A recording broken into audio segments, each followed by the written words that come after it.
a beaucoup d'enfants qui arrivent à l'école, notamment en France, et qui ne parlent pas la langue. Comment on garantit le respect de leur première langue et de leurs premiers apprentissages au travers de la langue? Déjà, dans le regard qu'on pose sur l'enfant, sur la famille, sur la langue, sur la culture, avoir un regard ouvert, un regard accueillant. Les enfants sont très très sensibles à ça. Ils captent très vite si la langue est bienvenue, est bien acceptée, est utile ou pas. Et ils peuvent très vite devenir silencieux si ils n'ont pas le droit d'utiliser la langue et s'ils sentent qu'elle n'est pas valorisée. Qui sont les premiers à justement stopper cette première langue maternelle? Est-ce que c'est les éducateurs à l'école ou est-ce que c'est les parents? Alors, ça vient un peu de tous les côtés, mais je dirais que les éducateurs, les professionnels ont un rôle primordial là-dedans. Parce qu'en tant qu'experts, aux yeux des parents, les parents souvent, ils ont des questions, ils posent des questions, ils veulent que les enfants réussissent. Et donc, ils posent cette question, est-ce que je fais bien de transmettre ma langue? Est-ce que je devais laisser tomber ma langue et plutôt adopter la langue de scolarisation? Et donc là, les professionnels ont vraiment un pouvoir énorme en ce qu'ils vont dire.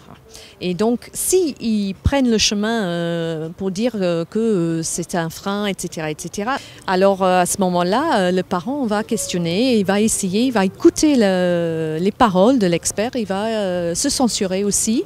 Et là, il y a des effets désastreux parfois parce que les parents ne sont pas toujours à l'aise dans la langue de scolarisation.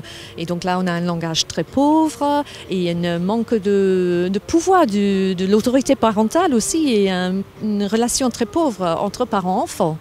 Par peur, souvent les professionnels insistent beaucoup sur le français et excluent la langue d'origine de l'enfant.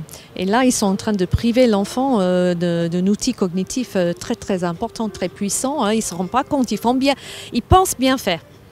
Ils pensent qu'en augmentant l'exposition à la langue française, en forçant l'enfant de parler la langue française, mais l'enfant ne peut pas tout de suite parler la langue française. Il faut un temps pour comprendre d'abord.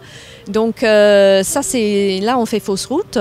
Ce serait beaucoup plus productif de laisser l'enfant construire des ponts entre ce qu'il sait, sa première langue, et la nouvelle langue. Et pour ça, il faut tendre un peu la main, il faut être curieux, poser des questions, montrer des images. Comment tu dis ça? Moi, je le dis comme ça, toi, tu le dis comme ça. Et une fois que le professionnel aussi se met en position d'apprenant, c'est-à-dire il apprend quelques mots de l'enfant, l'enfant va aussi avoir plus envie d'apprendre des mots du professionnel. Donc, en faisant ces ponts comme ça, en faisant du translanguaging, là, on va accélérer la compréhension pour l'enfant et là, il va emmagasiner des mots beaucoup plus rapidement. Est-ce que le développement du langage quand on est bilingue est plus lent? Alors, le développement du langage dépend de l'enfant. Il y a des enfants qui sont plus lents, il y a des enfants qui sont plus rapides.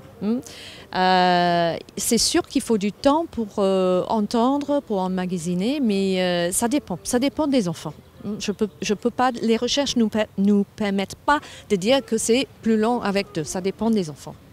Pour vous, un enfant qui arrive en France doit aller directement à l'école avec ses pairs, des enfants du même âge, il apprendra plus vite?